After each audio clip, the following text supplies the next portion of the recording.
क्रांती news, आवाज सर्वसामान्यांचा। Police station खदान पोलिसांची अवैध दारू विरोधात धडक कारवाई, 2 लाखांचा मुद्देमाल जप्त। पोलीस स्टेशन खदान पोलिसांनी अवैध देशी व गावठी हातभट्टी दारू विरोधात केलेल्या धडक कारवाईत एकूण 2,43,130 रुपयांचा मुद्देमाल जप्त केलाय।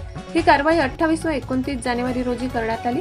दिनांक 29 जानेवारी रोजी गुप्त बातमीदारामार्फत माहिती मिळाली की रेल्वे गेट मलकापूर परिसरातून 2 इसम मोपेडवरून अवैधरित्या देशी दारूची वाहतूक करत आहेत। खात्रीशीर माहितीच्या आधारे पोलीस स्टेशन खदान पोलिसांनी नाकाबंदी करून 2 ॲक्सेस सुझुकी मोपेड क्रमांक MS30BO 4755 व MS30BV 7468 थांबवून तपासणी केली।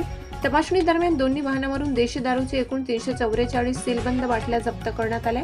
दोन्ही मोपेड वाहनांची किंमत सुमारे 1,50,000 रुपये असल्याचे निष्पन्न झाले। शिवाय दिनांक 28 जानेवारी रोजी ग्राम चांदूर शेतशिवारातील नदीकाठी सुरू झालेल्या गावरान हातभट्टी दारू अड्ड्यावर कारवाई करत 59,130 रुपयाचा मुद्देमाल जप्त करण्यात आलाय।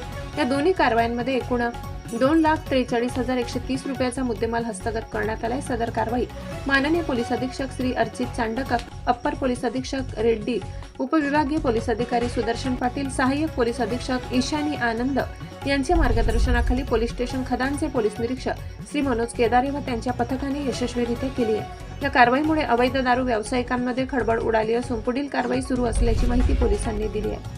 महाराष्ट्र क्रांती न्यूज, अकोला जिल्हा प्रतिनिधी इम्रान खान।